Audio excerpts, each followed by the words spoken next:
Hello, Popcorn Talk fans. Today I'm in studio with Michael Alago and Drew Stone talking all about their film, Who the Fuck Is That Guy? Right here on iTalk Movies. Welcome to Popcorn Talk, featuring movie discussion, news, and interviews. Popcorn Talk. We talk movies. And now, here's Popcorn Talk's iTalk Movies. Welcome, everyone, to another edition of iTalk Movies right here on the Popcorn Talk Network. Thanks so much for tuning in. I'm your host, Alison Dean, and today we ask the question, who the fuck is that guy? And talk all about the film with the film's star, Michael Alago, and the film's director, Drew Stone. If you're not already aware, I'll just kind of give you guys a brief little tidbit. Michael Alago is famous for many a thing, one of them being that he discovered and signed Metallica. No short feat there. The film was released in theaters this past Friday, July 21st, and is going to be released tomorrow, July 25th, on iTunes and VOD, yada, yada, yada. Please welcome Michael Alago and Drew Stone. Welcome, guys. Hey there. Hello. Hello. And just so Thank you, ball of energy. Oh, good. Yes, that's me. Just a ball of energy. 2 cups of coffee. Where can they find you on social media? Instagram is fine. You can find me on Instagram and Facebook under Michael Anthony Alago. Perfect. And Stone Films NYC. boom. Okay, so firstly, congrats on the film. Thanks. Thank It's you. pretty cool subject content, so well done. I would love for both of you to describe this film in a few sentences, because I feel like if I hear it from you, it might be a little different hearing it from you. So we'll start with you. Describe the film. Sure. In describing the film, I would say it's about a life, a 25-year life inside and outside the music business. It covers everything from music to addiction, sobriety, HIV, and like I always say to Drew, I'm glad you made a documentary about a person who's still alive. Yes, I agree with that. Drew, what about you? It's a film about someone that just loves music. I love that. I love music. Yeah. I didn't discover Metallica, A though. lot of people do, and that's why this film resonates with a lot of people. Right. Because a lot of people out there just love music. It's true. And that's the bottom line of what this film's about. And I love people that actually love all kinds of music. You know what I mean? Like, that sort of are open to so many different kinds of musical expression. Okay, so how did you two meet? Well, it's like the truth of the matter is, in the opening of the film, there's a narrative. Uh-huh. And it's my voice, and I basically say that, as a teenager growing up in New York City, I would be going out every night, and whether I was backstage at Madison Square Garden or at CBGB's or at the Cat Club, I just kept seeing the same, guy over and over again. Right. And he really stood out, in a hard rock, heavy metal sort of genre. And, I would just say, who the fuck is that? And I would just keep seeing him over and over again, Because, I went out a lot, and back then, New York was very vibrant, and we would go, things were happening all night, every night of the week. And eventually I was told, oh, that's Michael Alago. And then eventually, oh, yeah, he signed Metallica. And that was my first, time he kind of came across my radar screen. And then, it goes from there. Later, a few years later, I was managing bands. Right. And my band Sub-Zero, I got them out on the Misfits European tour. Okay. And I went out on the tour to drive to Winnebago and have some fun. And Alago was out on the tour. Okay. Because he had just signed the Misfits to Geffen Records. Got it. And I went out and we connected. Mm-hmm. And then, after that, I finished, Alago showed up at the world premiere of a film I did, XXX All Ages XXX, the Boston hardcore film. Uh-huh. And then when that film sort of cycled out and finished, I was thinking, what do I want to do next? And I ran into him at a Cro-Mag show. And then from there, we had to sit down and, and we talked about it. And, and that's really at the conversation when he said, I just love music. And I was Right. like, I just really love music too. And I really felt that at that point, in that moment, that I could definitely make this film. Right. And so, okay, so you kind of were showing up in each other's lives, like, on repetition. So Yeah. when he approached you about doing a film, was this the first time you had thought, oh, yeah, maybe I could do a film? Or had you sort of been... No, I had never thought about anyone making a film about me. Okay. I think what happened when Drew and I had a couple of meetings, lunches together, my ego took over a little bit in a good way. Okay. And I just thought, because he loves music and a diverse styles of music as Right. I do, he would be the right person to direct the documentary. And true. Yes. Right? So there's a lot of really incredible people in the documentary. Was there anyone that you wanted to have in the film that wasn't able to be part of it? No. Great.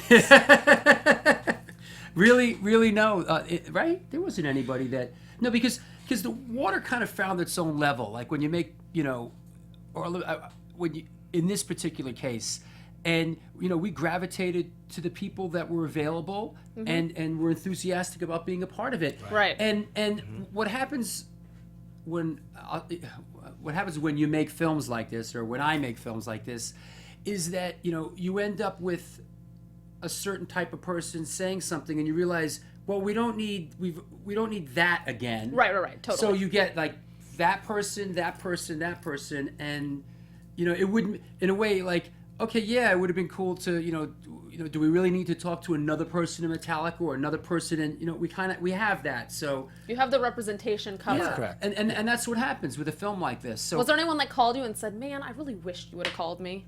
No, that hasn't happened yet. I don't think so yet. Okay.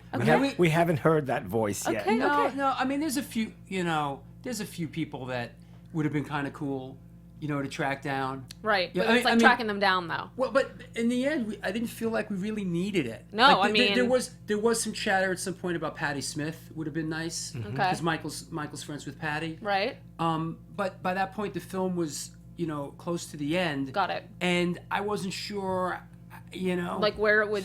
But because what happens with I guess I keep saying what happens when you do. I don't know what other people do, but when I make a film like this, in the end, what happens is that we fill potholes. In the end, I get it, yeah. There's what does the film need, and you go out and get that. Right. Yeah. But I mean, eventually this will come out, I hope, maybe like on DVDs, so maybe you could do like behind the scenes or some It's a weird possibility. extras stuff, or I mean, because this is the kind of film where it would be cool for people to like add this to their collection, especially people that Absolutely. are like in love Probably with happen documentaries. eventually. I mean, it's being released on iTunes But I think tomorrow. right now, like Drew just said, tomorrow it gets released on iTunes Right. and people can download it and Right. they'll forever have it. Right. They'll own it. I know, but I still I'm weird. Like I still buy listen, CDs. I love the hard stuff too. I want to hold a DVD. Yeah. I want to hold a CD. Yeah. I'm getting back into vinyl again. I love when vinyl is like a gatefold. So that's where we are right now. All right, that's Yeah. cool. So, what was when you guys started to talk about making this, and then as the process was happening, what was really important for you to convey in the film? I mean, besides obviously your love of music, what sort of things, like what check boxes were you wanted to make sure were being hit? Well, I felt the story plays out in sort of like 4 acts. It's Okay. like sort of a classic. It's him growing up, and eventually he makes his way into the business. He has huge success. Then he crashes and burns, and then he resurrects himself.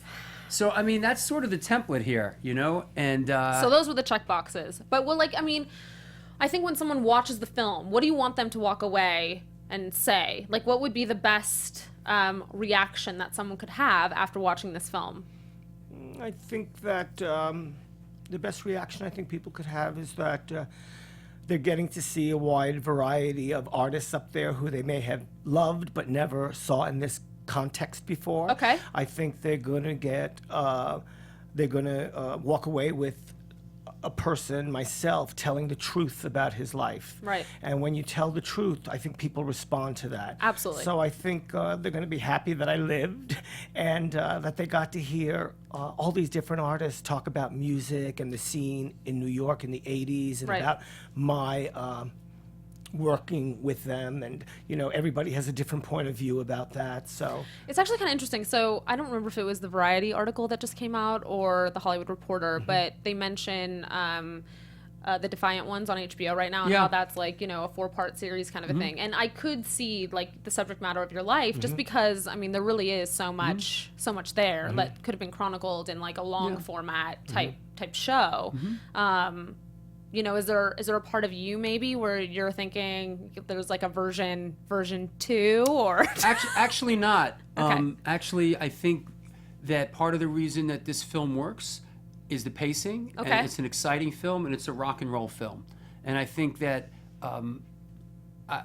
the pace of the film, it moves quick and it keeps moving. Well, and and like the energy of music itself, especially in Right. the days that you kind of came a lot, That's right. Right. And in the world we live in now, people don't have the attention span to I get go it. too long. And this film really, I think it's part of the reason people really like the film is that it moves very fast. They digest it, they like it, and it's always moving. You're in, you're out, Yeah.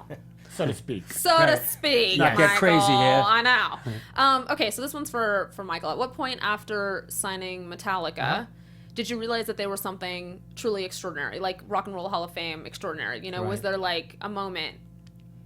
Well, that moment really happened the moment I saw them live. Okay. And I heard a record they made for an independent label called Megaforce, and the record was called Kill 'Em All. Right. There was an energy that just popped off of the vinyl that I thought, wow, this is exciting, this is different. I saw them at the Stone in San Francisco in 1983. I had just started Good my year. job at Elektra. Yeah. Oh. The year I was You were born Yeah, in right, okay. right. So I saw them on the West Coast.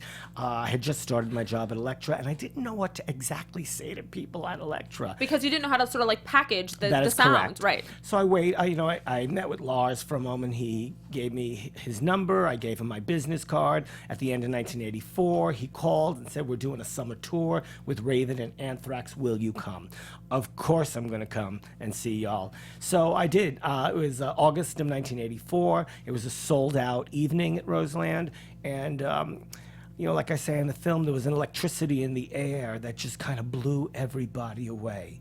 And for me, they were always this wild, crazy, charismatic band. Right. And when you have that kind of energy on stage and know how to deliver it to an audience, they feel that. Sure. And they give it to you back 100% as well. Right. So I just knew that evening that I wanted to sign them. And I think I always had that feeling that I knew they were going to take over the world, honestly. That's incredible. Yes, and here we are talking about them 35 years later. I know, it's awesome. And they're still playing stadiums. It's incredible. Killing it. Although I was disappointed with that set that they did. I shouldn't say this on air. With Lady Gaga, like I was like, it didn't do them. It didn't do them the way that they like should have been done. Because We they were, loved like- it. I thought it was fabulous. Really? Yeah, We loved first it. of all, I love her. I love her. I love her. She adores the guys, and I just loved that. They didn't Heavy cut it well metal. then, or No, something. Well, it was- there was some problems. There was With some the audio, yeah. There With was some the audio. technical problems. I mean, That which has was- nothing to do with the that bummed me band out. or Right. Gaga. So that was really a drag. Yeah. But I loved how it worked. I love how it looked on camera. I feel like It I was need fun. a redo. Like I need a redo of that. Like I Well, need only to see because of that. the audio, Yeah. we need You know, to some redo. people pan the record they did with Lou Reed also as being like really excruciating, but they're artists and They need to express themselves. Yeah. That's right. I mean, And it's funny, Drew, that record, Lulu, is really a Lou Reed record. Okay. Yeah. And Metallica That's just right. happens to I be see. backing him up. Yeah. And it's a very haunting record. If you sat I down haven't and heard listened, it yet. it's very interesting. Okay. Not one of anybody's favorites. Okay. Yeah. Whether it's the Lou Reed people or the Metallica people, but they were artists expressing themselves Sure. because they had mutual respect. And there you go. I like that. yeah. Yeah. I'm into that. Next.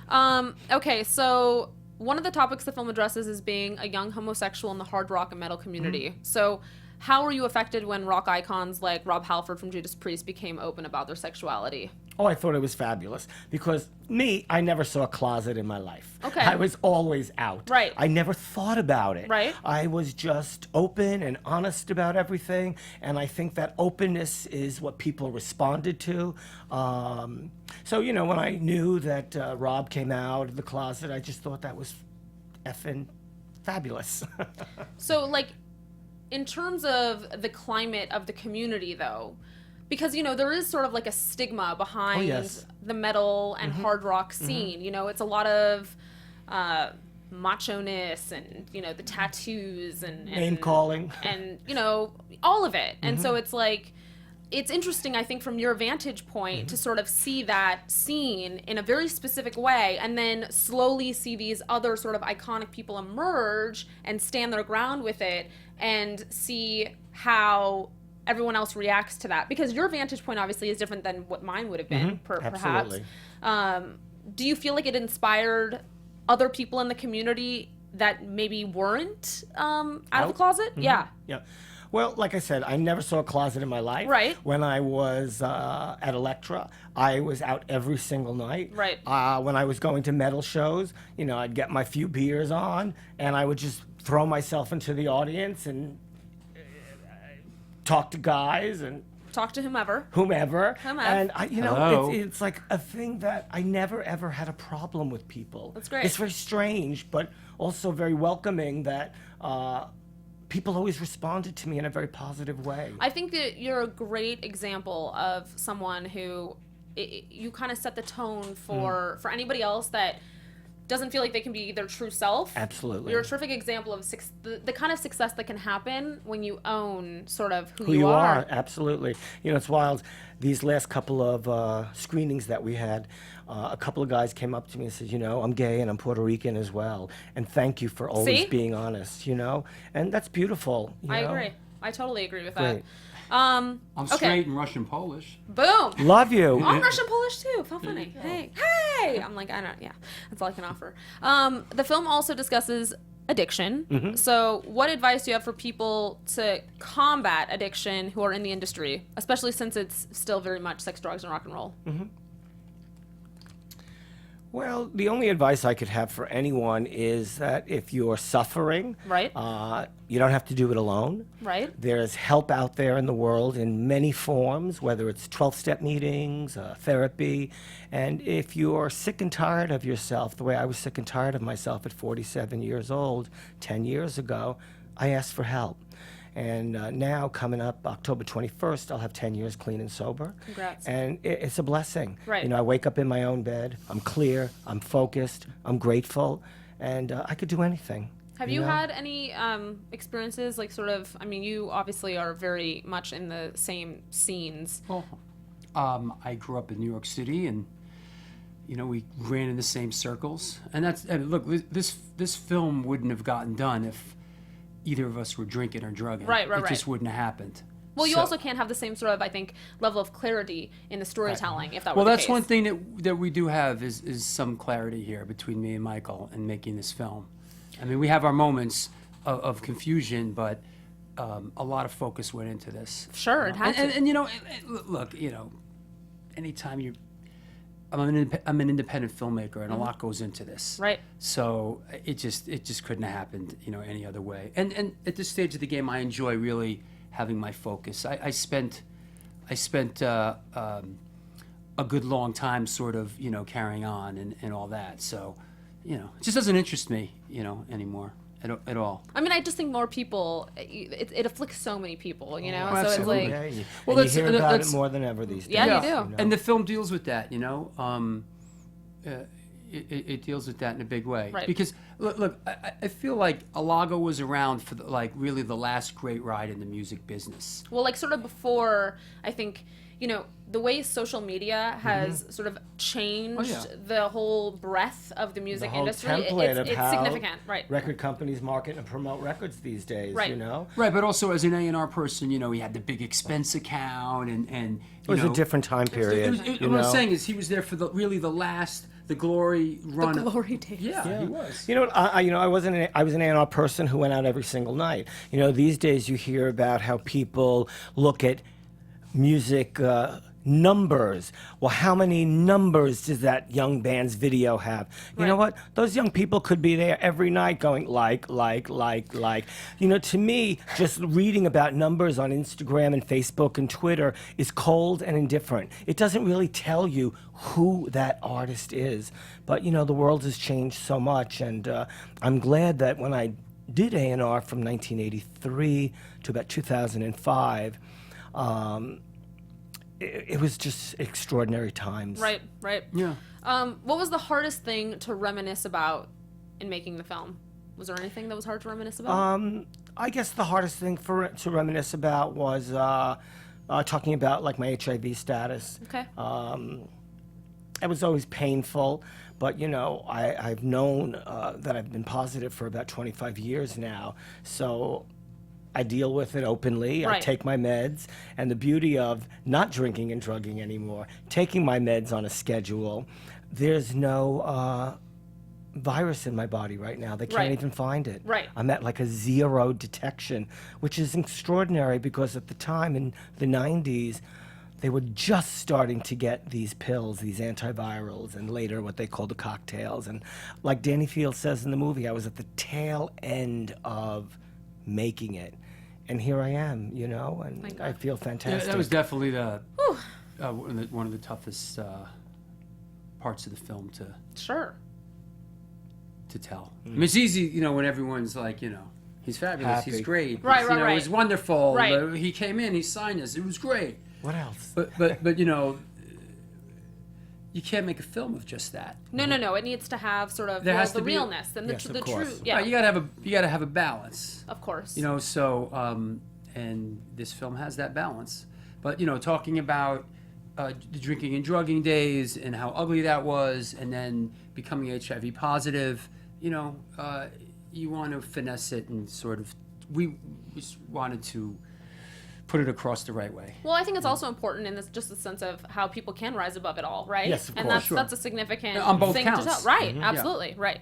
So I have a couple friends who messaged me who are in the metal world. So Johnny Chow from the band Stone Sour. Right on. He's a good one. Cool. He messaged me with this question: how do you feel about bands like Sick of It All, the Cro-Mags, Agnostic Front, and My. Quicksand? Influencing, I know you like the Cro-Mags, influencing bands that have had mainstream success like the Tools and the Slipknots and the Sepulturas, but they have not necessarily attained that same level of success. You could start and I'll finish. Go ahead. I listen, you know, I'm a New York hardcore kid. I sing for a band called Antidote, one of the original New York hardcore bands. I'm very close with those bands to this day. We just saw Sick of It All play recently. Yep. And they're a huge influence on me as a filmmaker. Okay. You know, that whole New York hardcore genre and that whole ethos is a big part of who I am as a filmmaker. I love those bands. And listen, it's always bands, you know, bands like the Bad Brains who sort of open the door for bands like Living Color and things like that. It's you know, it's usually not the innovator and the originator that really gets the accolades. But that's nothing new, you know. We love bands like Sick of It All, and we love the original, you know, Cro-Mags, and we love Agnostic Front. You know, we're New York hardcore guys. So You know, it's funny. They do get the accolades, but they never get that level of success that the people who come after them, like you just mentioned, Right. Living Color. Right. You know? Right. Yeah, for sure. And you know, or you know, a band like Green Day or Nirvana. I mean, you know, these are bands that were very influenced by that early punk Scene.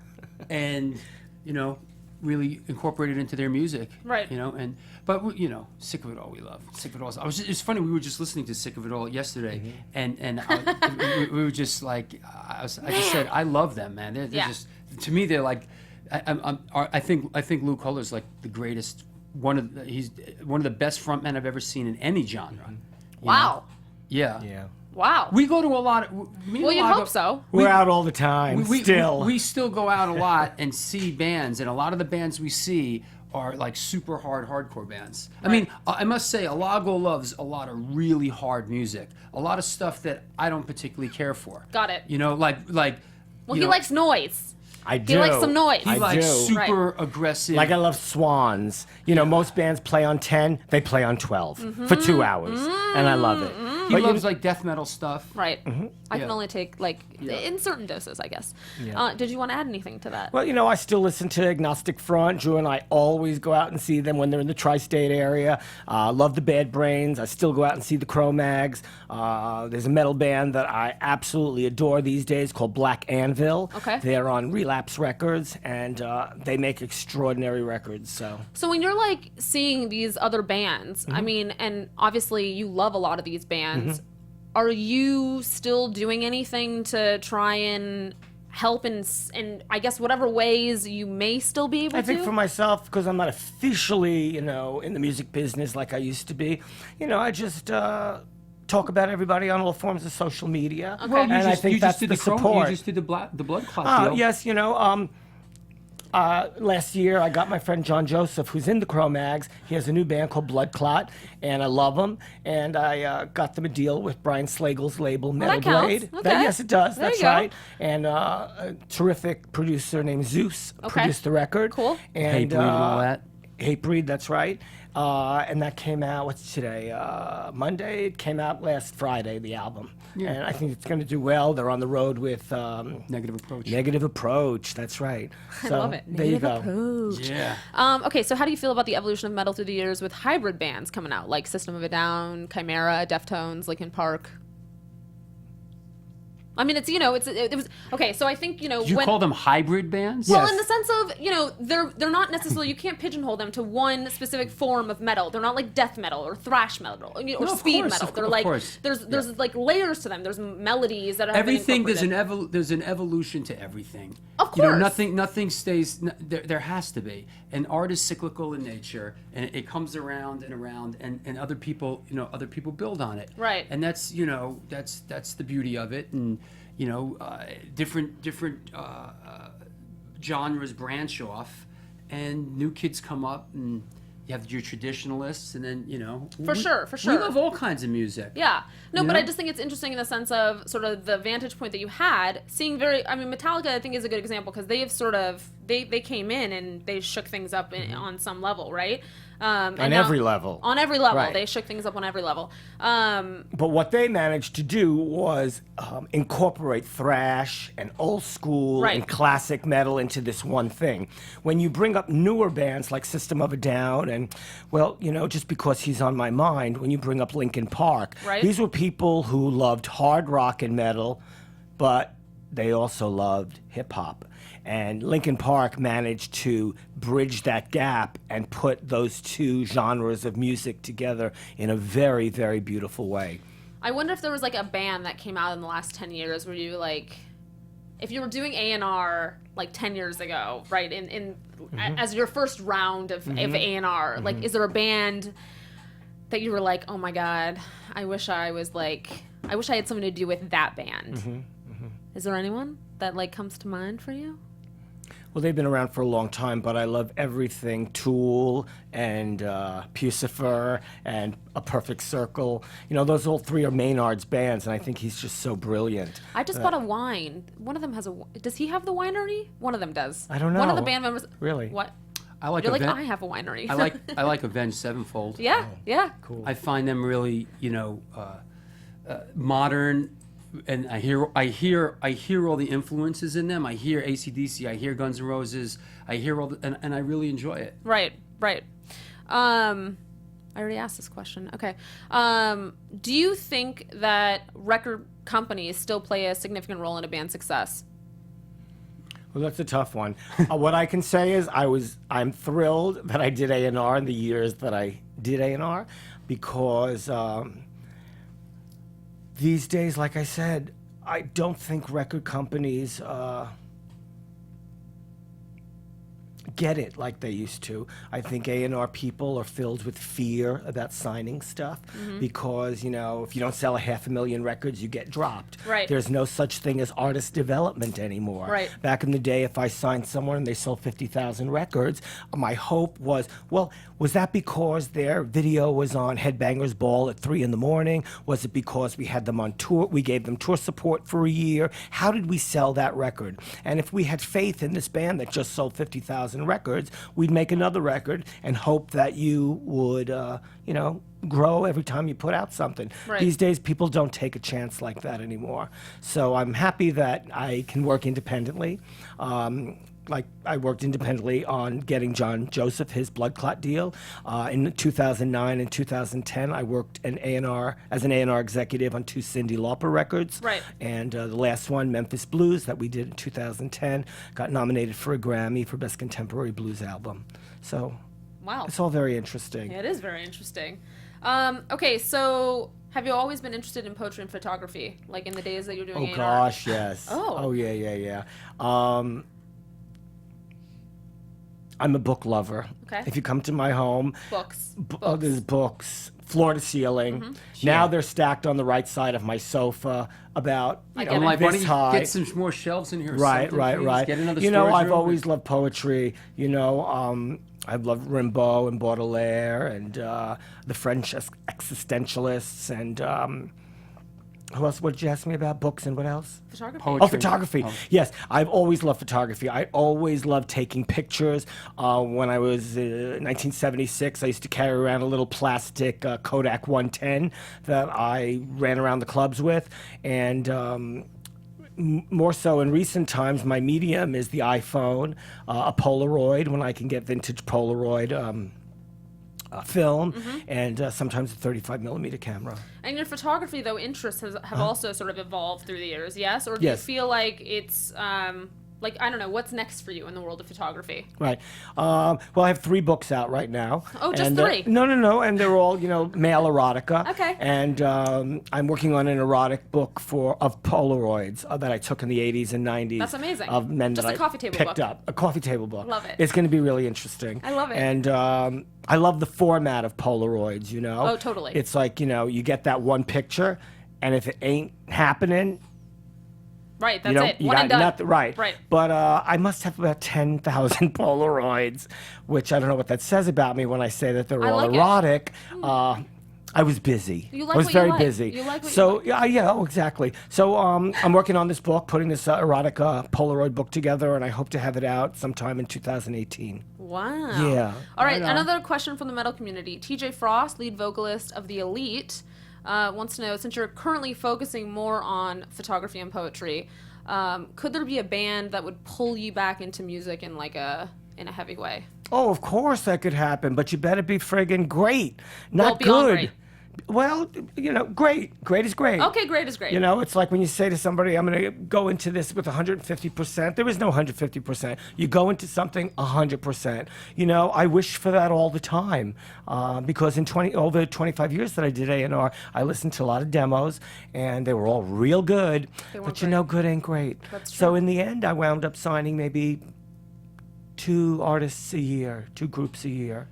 Well, you But have a discerning ear. I have a very discerning ear, thank you. And I do hope there's somebody metal out there that's going to come into my life that's going to drive me wild. Okay. Somebody was, Drew? Somebody, Blasco was telling me last night, him and his wife Carol, about this group Death Grips that they're crazy about. I don't know anything. I don't know So I'm Death going to Grips. look up Death Grips. No, Okay. once in a while something comes across our radar screen and we're like, wow, Okay. Yeah. But not enough to pull him back into music. Well, it helps if you have a cute boy in the band. That helps too. That's sort of like the, Okay. Recipe for success. Yes. I get it. Ask any of these bands. Okay. Handsome, charismatic. Yeah. Big, tall, macho. There you go. Yeah. Okay. Yeah. All right. I'm If working they on your level. find me, I will listen. Okay. Yeah. Okay. What is It's like something? Field of Dreams. I like it. I'm into it. What is something that would surprise people about you? Is there anything? Is there anything that hasn't been put on the table yet? Oh gosh. That's a tough one. It sounds really? It sounds like it would be. Instagram me the Jeez, we message just later. did a film I know. about this guy. It is not, really that we. It's No, all, I think, we like, put we- it all out there. yeah. Really, that we put it all out there. Okay, he's gonna have to he'll marinate on it, and then it'll come to him in the middle of the night. Yeah, no, it will. And I'll Facebook it tonight Sure. to you Sure. and make it public. Perfect. No, Thank stuff, you. Stuff comes up, and then I find out about it. I'm like, why didn't you tell me that while we were making the film? Why didn't you freaking tell me that? Yeah. Okay, so before we wrap, Yes. let's talk about just what's next for both of you. Okay. We touched on certain elements of it, but I know you have more film stuff that you'll be working on, music stuff that you'll be doing. So let's start with you, Drew. I have a screening tonight in Long Beach at the Long Beach Art Theater of my other film, the New York Hardcore Chronicles film. Cool. So we're heading down there after that. A film about the early New York, a film about the community and culture of the New York hardcore scene. Yep. That's out now on iTunes and Amazon and all that. My next project I'm doing, I am re-releasing a documentary that my father did about Muhammad Ali in the 1970s. Wow. Called Me We. It ran a few times in the mid-70s on HBO, and then was in a drawer for 40 years. He gave it to me back. I did a new film to tape transfer. I put my name on it, And I struck a little deal for that. So that's coming out. We're going to have a cool screening for that in New York. So that's Muhammad Ali documentary. It's short. It's a half hour. And then I'm in pre-production for a film with the working title, The Jews and the Blues, which deals with, what made these young Jewish kids gravitate towards this early African-American music. Okay. And, guys like David Bromberg and Bob Margolin, who ended up playing with Muddy Waters, and how that all that crossed over, and the civil rights and the Holocaust and all that, and why did they pick up this incredible early Americana music, So that's something that's kind of in pre-production. All right. But it's been a great run, and we're just really excited that the Alago film is doing its limited theatrical release right now. Yeah. And it's coming out on iTunes tomorrow. I and know. all that, and then we're going to Netflix for a good long time. So that's amazing. Oh yeah, we'll be on Netflix for 2 years. And I can Facebook the links out, so Absolutely. I'll go crazy. Yeah. Facebook. Oh, good. Go crazy, please. That's what I'm Facebook. doing. I'm doing my thing. Well and just done. so you know, it's Monday, the 25th? Well, today's the 24th, tomorrow's the 25th. Okay. Yeah. Since it is Monday, we have a bunch more screenings at the Arena Cine Lounge Okay. at 6464 Sunset Boulevard. I feel like I should go to one of those. You should. I Well, want it's to. tonight at 9:15. I'll take you. Ooh, I should go. I guess that's why I asked you if you were married or not. I think he would let me go. Okay. Yeah. Well, we could bring him along. Yeah. Popcorn. You might like him. Okay, cute. Uh-oh. Cute is cute, honey. Cute yeah. is cute. So I guess we still have these screenings coming up until Wednesday, the 27th. Awesome. So I hope you all can get down there. Like I said, I'm working on a book of erotic Polaroids that I hope to have out in maybe second or third quarter of next year, Amazing. 2018. And like I've been telling everybody, I hope what people walk away from with this film is I'm available to work. He's available, everyone. He's available. And to work with a band that's hard and heavy, just how I like it. Okay.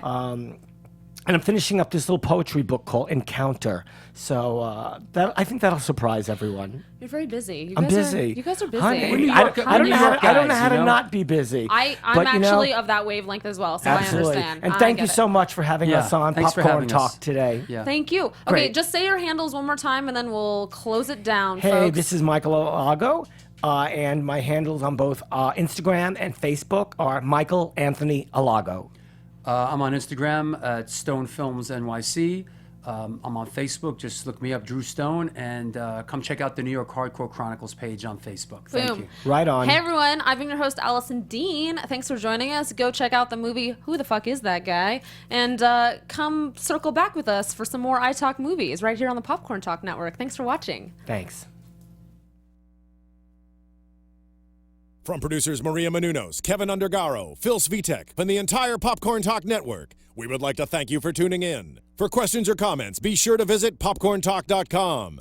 I'm Sir Richard Wentworth, and this has been a presentation of the Popcorn Talk Network. The views expressed herein are those of the hosts only and do not necessarily reflect the views of the Popcorn Talk Network or its owners or principals.